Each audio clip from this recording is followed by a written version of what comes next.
वो डाइवर्ट किया जब तब तक मैं आ गया। 12 तारीख को ही आ गया था, 14 को भी इसने कह दिया बलात्कार नहीं हुआ। इसका मन प्रेम मेकअप था। उसके बाद एक फुटेज इसको मिला, वो फोटो में तीनों ममेरी फुफेरी बहन और ये बच्ची और एक भाई बिट्टू, वो 2 साल पहले बर्थडे था किसी का, वो किसी में खाना खा रही थी गायत्री के बर्थडे। बिट्टू से भी 3 बार रात में बात की, इससे हम डेली बात करते रहे, मजगामा बात करते रहे। वो फोटो लेकर के इन लोग को तंग करना शुरू किया कि तुम बताओ 2 तारीख का है। उसके घर पर गया, मजगामा गया। हम मजगामा जब गया तो फिर हम बात किए। बिट्टू से भी थी। अपने माँ के बारे में सिर्फ लिखा कि मैं डॉक्टर बनना चाहती हूँ। कभी कभी हमें लगता है कि माँ पिता हमारे आर्थिक रूप से थोड़ा कमजोर है, जिसके चलते मेरी हिम्मत टूट जाती है। ये उनका पूरा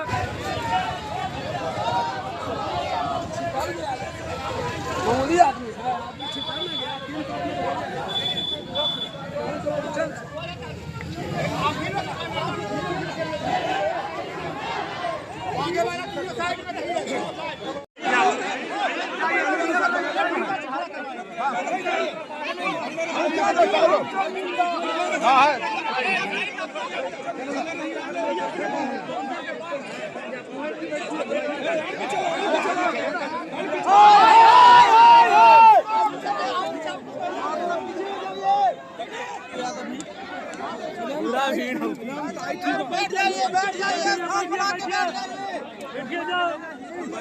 आगे मत आइए, स्थान बना के बैठ जाइए। चलो पीछे अपना।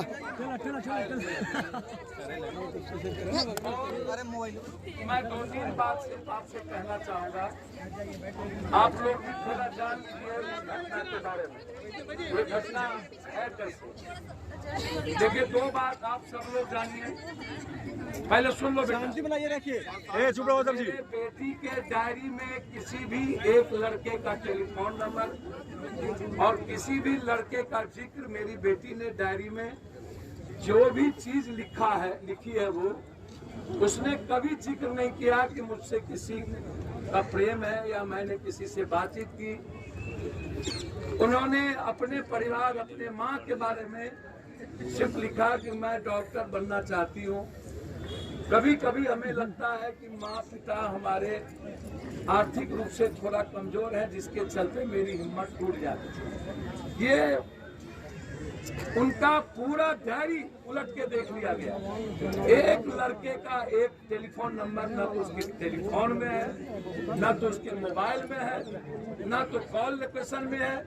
यदि किसी लड़के का नाम होता तो अभी तक मेरी बेटी को ये चरित्रहीन तो बना ही दिया, बदचलन कह करके उस लड़के को बलि का बकरा बना देता। हमारे एक भी लड़के का नाम नहीं। पहला। दूसरा, हमारी बेटी को किसी भी तरीके से परिवार का कोई टेंशन नहीं दिया। उसने नहीं लिखी कि हमको माँ बाप ने हमको पैसे में कमी की।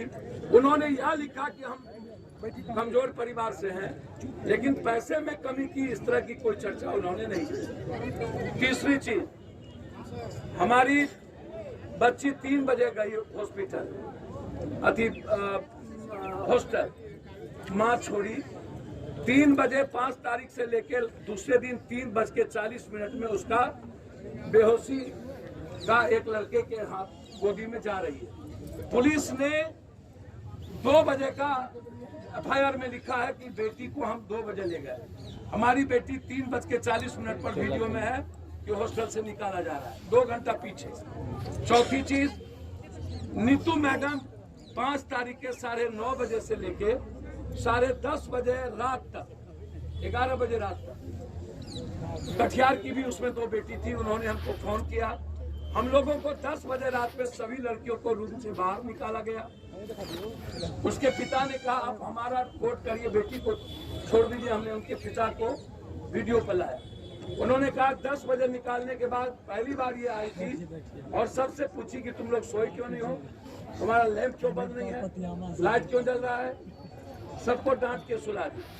हम जब नीतू मैडम को फोन लगाए, हमने पूछा कि नीतू आप हमको ये मत समझ लेना कि फल्ला नेता हूँ, फल्ला आदमी हूँ, मैं अपनी बेटी के लिए, जैसे तुम्हारा बेटी, आप मेरा सब सुन लीजिएगा, उसी तरह हम आपसे पूछ रहे हैं कि आप 3 तारीख के रात में वहां गए थे या नहीं।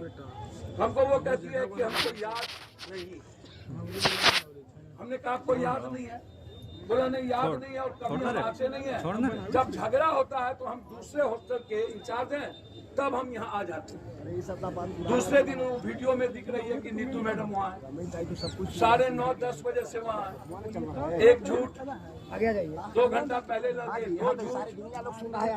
पुलिस जब सीसीटीवी फुटेज को जब्त कर लिया तो वो 40 सेकंड का वीडियो प्रेस को किसने दिया? पुलिस ने दी, अपने चहते पुलिस वाले को, प्रेस वाले को, जो जांच पात किया हुआ था अभिनव और सतीश के चलते। 40 सेकंड का जब आप फुटेज दिए तो 3 बजे से 3:40 तक का फुटेज था। अब वो फुटेज क्यों नहीं दिए? वो फुटेज क्यों नहीं ला रहे? तो ये 40 सेकंड का फुटेज पुलिस को किसने दिया? यदि सीसीटीवी पुलिस के पास है तो आप किसके चलते बचा रहे हैं? चुप रहिए। दूसरी चीज, हट जाओ यार, पुलिस को आने, उसको आने दो। दूसरी चीज, आप हमको एक बात बताइए, यदि कोई वो 40 सेकंड का फुटेज दे रहा है पुलिस को, इसका मतलब मालिक दे रहा है। चौथी चीज, आप हमको एक बात बताइए, 2 तरह की बात है। आप कह रहे हो कि मेरी बेटी का बलात्कार नहीं हुआ, तो आप डॉक्टर नहीं हो, आपको किसने कहा बलात्कार नहीं हुआ? या एक तरफ पीएमसीएच और फॉरेंसिक जांच कर रहा है बलात्कार, तो आपको सतीश ने कहा बलात्कार नहीं हुआ। तो सतीश ने 227 पेज में सारी बीमारी, दम्मा का, हैजा का, डेंगू का, सबका इलाज कर दिया और सुई देता चला गया। मेरी बेटी मासिक भी नहीं थी। हमारी बेटी को उन्होंने लास्ट में लिखा निमोनिया। ये निमोनिया शब्द कहां से आया और निमोनिया कह करके तुमने ट्रांसफर कर दिया मेरी बेटी को उस हॉस्पिटल में? क्या प्रभात में निमोनिया का इलाज नहीं हो रहा था? उसको उस हॉस्पिटल में ट्रांसफर करने की जरूरत क्यों पड़ी? अब आप हमको बताइए, प्रभात के डॉक्टर सतीश ने नहीं कहा कि इसमें जहर का सिम्टम है, तुम निमोनिया लिख करके ट्रांसफर कर रहे हो। तो डीजीपी साहब, तो आपको सतीश ने भी नहीं कहा और आपको पीएमसीएच के डॉक्टर ने लिख दिया बलात्कार, तो फिर आपको चौथा कौन सा त्रिनेत्र है, कौन सा डॉक्टर है कि आपको कह दिया? एम्स ने कह दिया कि हम इस पर अभी कंक्लूजन पर पहुंचेंगे नहीं, मेरे पास बेटी का बॉडी नहीं है, हमको कागज नहीं मिला और लेट मिला। बैठ जाइए। आप हमको, हमने बहुत क्लियर कहा, पूछा भी, बात भी की, सदन में भी रखा। हमने कहा कि 2 डॉक्टर में सही कौन? या तो सतीश सही, तो तीनों डॉक्टर की गिरफ्तारी कीजिए और फॉरेंसिक का गिरफ्तार करिए, उसने दिग्भ्रमित क्यों किया? या पीएमसीएच सही, तो आप सतीश की गिरफ्तारी करिए, इसने बरगलाया क्यों? तो दोनों में कोई एक सही होगा। ऐसा तो होगा नहीं कि वो सही, ये भी सही, ये सही, ये भी सही, कोई एक झूठ होगा। तो जो झूठ होगा उसकी अभी तक पूछताछ क्यों नहीं? 5वीं चीज, आप फॉरेंसिक वाले को लाते, तीनों डॉक्टर को लाते, सतीश को लाते और वहां के नीलू अग्रवाल को थाना ले जाएगा, वार्डन को थाना ले जाएगा और मनीष रंजन को थाना ले जाएगा। फिर थाना से पीआर पर किसके कहने पर तीनों को छोड़ा गया? क्यों छोड़ा गया? और कपड़े को, लड़की अपने से कपड़े साफ करती है, कभी कोई साफ नहीं करती थी, तो फिर हमारी बेटी के रूम का कपड़ा किसने साफ किया और वहां धोया किसने? अब आइए लास्ट पे, जब पहले बोला कि बलात्कार नहीं है, इसने दवाई खा लिया। जब दवाई का सिस्टम जहानाबाद के उस दवाई दुकान का कोई सीसीटीवी फुटेज नहीं मिला, तब वो डाइवर्ट किया। जब तब तक मैं आ गया, 12 तारीख को ही आ गया था, 14 को भी इसने कह दिया बलात्कार नहीं हुआ। इसका मन ब्रेन मेकअप था। उसके बाद एक फुटेज इसको मिला, वो फोटो में तीनों ममेरी फुफेरी बहन और ये बच्ची और एक भाई बिट्टू, वो 2 साल पहले बर्थडे था किसी का, वो किसी में खाना खा रही थी, गायत्री के बर्थडे, वो फोटो लेकर के इन लोग को तंग करना शुरू किया कि तुम बताओ 2 तारीख का है। उसके घर पर गया, मजगामा गया, हम मजगामा जब गया तो फिर हम बात किए, बिट्टू से भी 3 बार रात में बात किए, इससे हम डेली बात करते रहे, मजगामा बात करते रहे, फिर हम मामा से बात करते रहे डेली, हम हर घटना को मिनट टू मिनट हम उधर भी बात किए, इन लोगों से भी बात किए, पिताजी से भी बात किए। अब आप हमको बताइए, डीजी साहब कह रहे हैं बलात्कार नहीं हुआ, तो डीजी साहब आप बताइए मेरी बेटी आत्महत्या किस तरह की, किस परिस्थिति में की? दो, एक। दूसरी चीज, डीजी साहब बलात्कार हुआ तो फिर बलात्कार किसने किया? आप बताइए।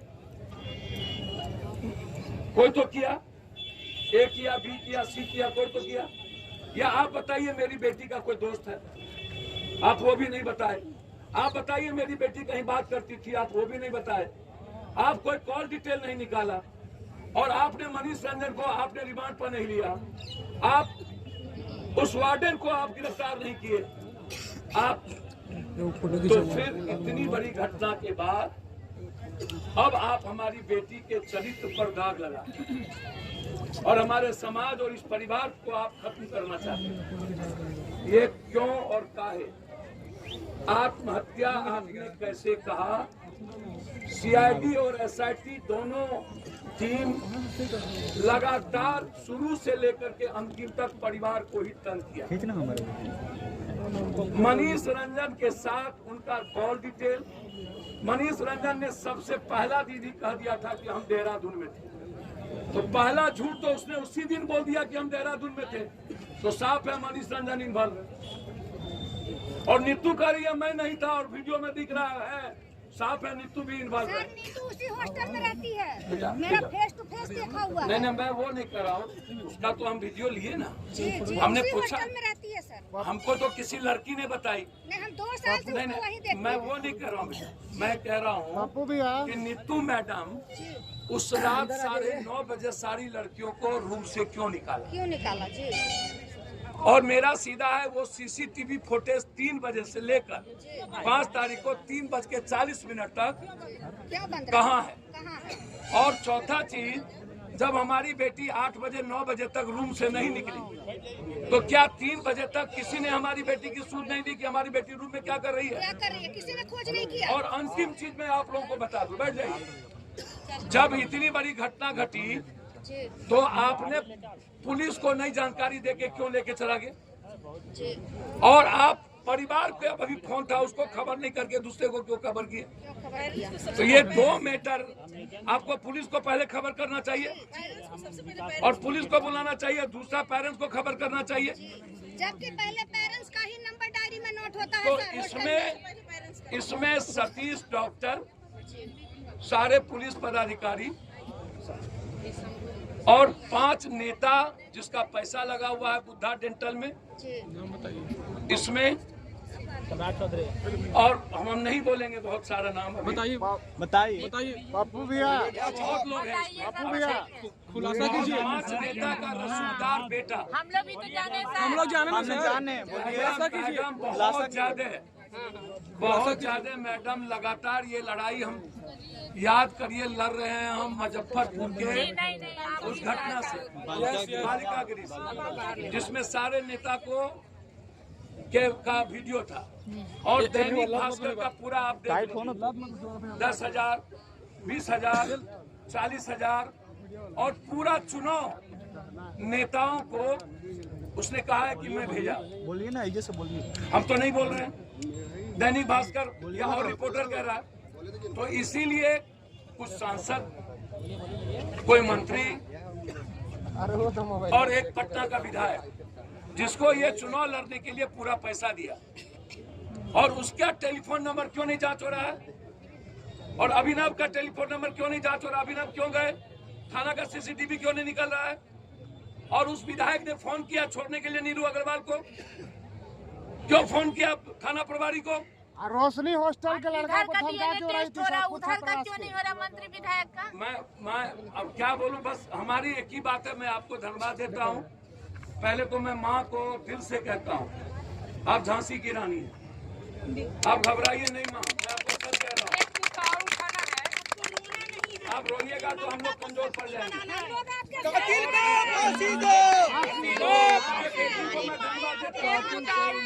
बापू भैया, मेरे फैमिली को डीएनए टेस्ट हुआ, वैसे जितने बीजेपी के नेता हैं, विधायक है, सांसद है, उसका बेटा और उनका डीएनए टेस्ट हो। हमारा यही है कि जितना भी विधायक और सांसद बीजेपी का है और नीतीश कुमार का भी हम कह रहे हैं बेटा का डीएनए टेस्ट होना चाहिए। जैसे मेरे फैमिली का डीएनए टेस्ट हुआ वैसे पूरे बीजेपी का नेता का डीएनए टेस्ट होना चाहिए, मेरा मांग है। मैं लास्ट में एक बात आग्रह करूंगा, पप्पू भैया कम से कम लास्ट में एक आग्रह हम करेंगे। हमारे पिता, हमारी माँ गई थी हाईकोर्ट में, पहले उन्होंने वो भी पैसा खा गया सर। कम से कम हाईकोर्ट में पहले उसने हम आज कम से कम एडीएम को मिलना चाहिए ना माता पिता से भैया। दूसरा दिन हाईकोर्ट ने कह दिया कि सीबीआई इंक्वायरी में दिक्कत होगा तब आइएगा। हम चाहेंगे कि हम अपने परिवार को लेकर के हम लोग सुप्रीम कोर्ट भी जाएं। एकदम जाएंगे। 8 तारीख को दिल्ली में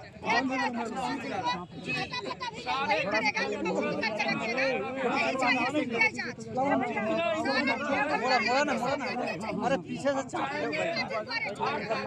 जो भी लोग सक्षम हो आप लोग भी दिल्ली आइए। इसी 8 को और हाँ, इसी 8 जी सारे इंटेलेक्चुअल जितने समाज के लोग हैं बड़े बड़े पदों पर सब 8 को वहाँ धरना है। आप लोग भी वहाँ आइए और मैं वादा करता हूँ कि सुप्रीम कोर्ट में जितनी बड़ी लड़ाई लड़नी होगी हम परिवार के साथ खड़े होंगे। हम चाहेंगे कि जज के मॉनिटरिंग में इसकी जांच हो। अब ये लड़ाई 2 बात की है। एक है मेरे बेटी पर जो इन लोगों ने आलोचना चरित्र हिंसा का लगाया है उसको खत्म करना और फिर कभी बिहार में कोई निर्भया पैदा नहीं हो। ये 2 लड़ाई हम लोग को लड़नी होगी।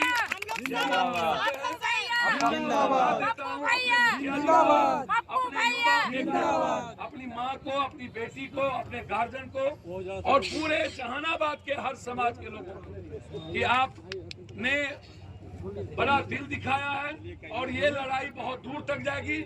मेरी कोशिश होगी, मैंने आज प्रियंका गांधी जी से कहा कि ये घटना है, इसको मैंने आपको नहीं विश्वास है, मैं अभी उसको नोट भेजा। मैंने कहा प्रियंका जी को कि हर परिस्थिति में एक बार आप जाइए। बेलछी कभी गई थी इंदिरा गांधी और वही जहानाबाद अरबल बेलछी थी। आप जाइए उस गांव, जाइएगा तो उस परिवार और समाज का मनोबल बढ़ेगा और आप जा करके उस माँ को हिम्मत बढ़ाइए। आज मैंने प्रियंका जी से आग्रह किया। मैं चाहूंगा कि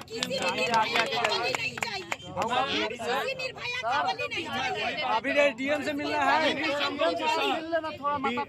शब्दों के साथ मैं आपसे सच कह रहा हूँ कि आप लोग बेहतर नारा दे रहे हैं। बेटी तेरे कातिल जिंदा, ये नारा आप लोग देते रहिए। निकलो घर मैदानों से, जिन बेटी का, जिन बच्चों का खून न खोले, खून नहीं वो पानी है। अभी बाकी है। अरे अब तक जिसका खून पे खोला खून नहीं वो पानी। अरे अब तक जिसका खून न खोला खून नहीं हो पानी है। माना हम शर्मिंदा हैं, माना हम शर्मिंदा हैं, नीतीश कुमार शर्म करो, शर्म नहीं तो डूब मरो, नीतीश कुमार शर्म करो, शर्म नहीं तो डूब मरो। पुलिस प्रशासन हाय हाय। जब नारी शक्ति बोलती है तो इतिहास बदल देती है। इंडिया सरकार इस बात को याद रखे कि सारे इतिहास बदलेंगे हम लोग। अरे बिहार की आबादी को सुरक्षा देना होगा। भैया पप्पू भैया, पप्पू भैया,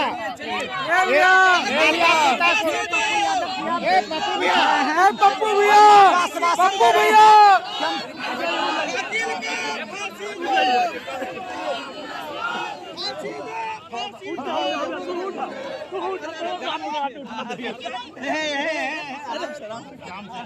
आराम से आराम से।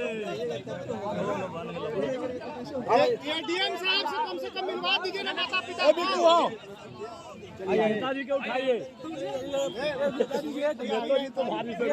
पप्पू भैया हम शर्मिंदा हैं। उसको आने दीजिए। एडीएम साहब से तो कम मिलवा दीजिए।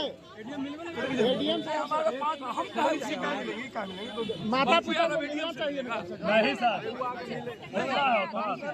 आप 5 आदमी जाके मेमोरेंडम दे दीजिए, दे दिए ना। इस कुत्तों से हम क्या मिलेंगे? सही बात।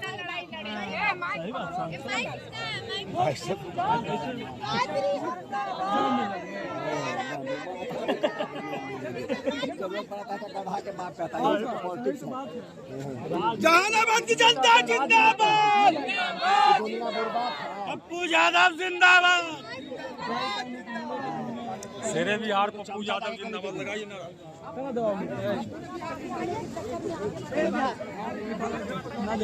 अब जाएगा फिर कुछ फायदा हो जाएगा। चलो भी करो, कांग्रेस की सरकार चले गए, हम लोग करेंगे ना। अब मोमबत्ती नहीं सरकार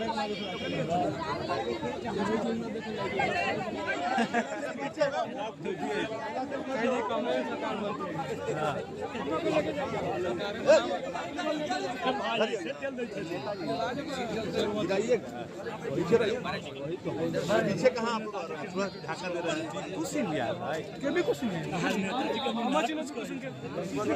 ना 12 बजे पप्पू यादव उधर का नच रही हो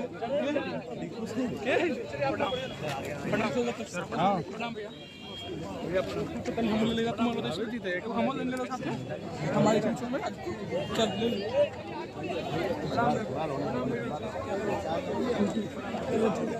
आराम से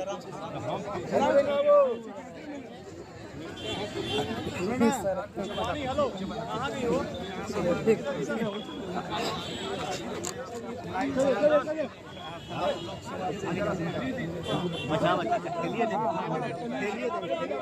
लूट करते हैं आपको। हम लोग जहानाबाद की तरफ 12:15 में एडजॉर्न किए हम। और 4 मिनट में पूरे मामले में जिस तरीका से आपने काम किया, पूरे बिहार में खड़ा हुए आप, इसके लिए हम जहानाबाद अपने तरफ से पूरा सैल्यूट करते हैं। आपको आपका आभारी रहेंगे। कोई फर्क नहीं है और जंग मरते दम तक किसी के फर्क नहीं पड़ता। हाँ, तो हम लोग हमेशा आभारी रहेंगे, इसके लिए खड़े रहेंगे आपके साथ। आपके राजनीतिकों के लिए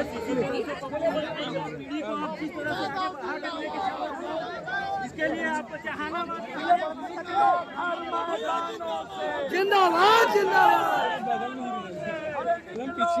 मैदानों से छाड़ो बेईमानों से।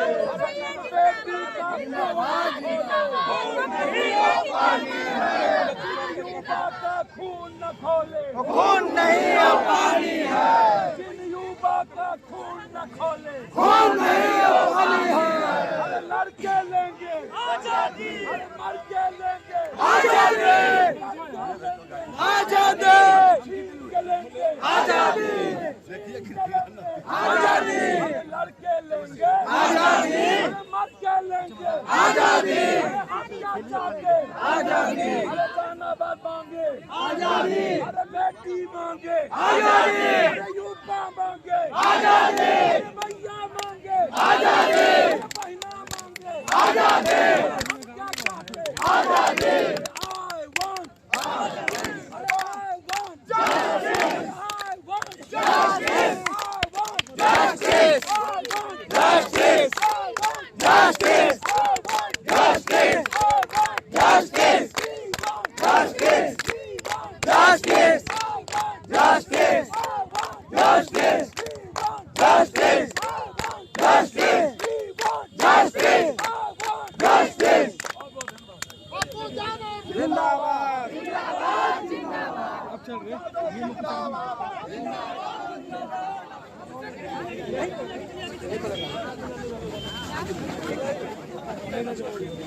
चलना ना, चलेगा ना। कहाँ जाना? अब वो गाड़ी बैठी तो वही ना चलेगा ना। बापू यादव देता हो, बापू यादव देता हो,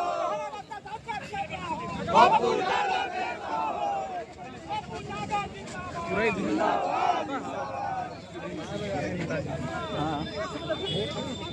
हम इनका तो पहचान कर वीडियो बना सकते ना, इंटरव्यू चलेगा ना, चलेगा ना।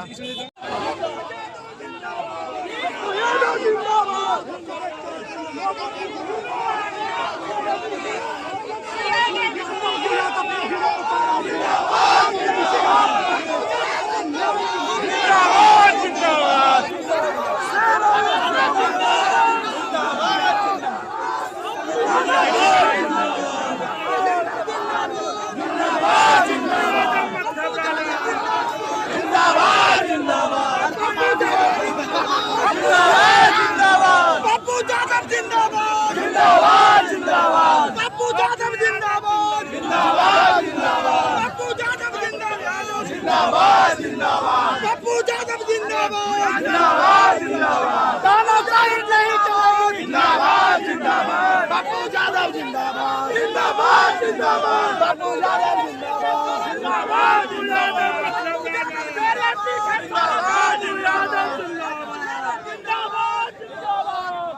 पप्पू यादव जिंदाबाद जिंदाबाद जिंदाबाद पप्पू यादव जिंदाबाद जिंदाबाद जिंदाबाद पप्पू यादव जिंदाबाद पप्पू यादव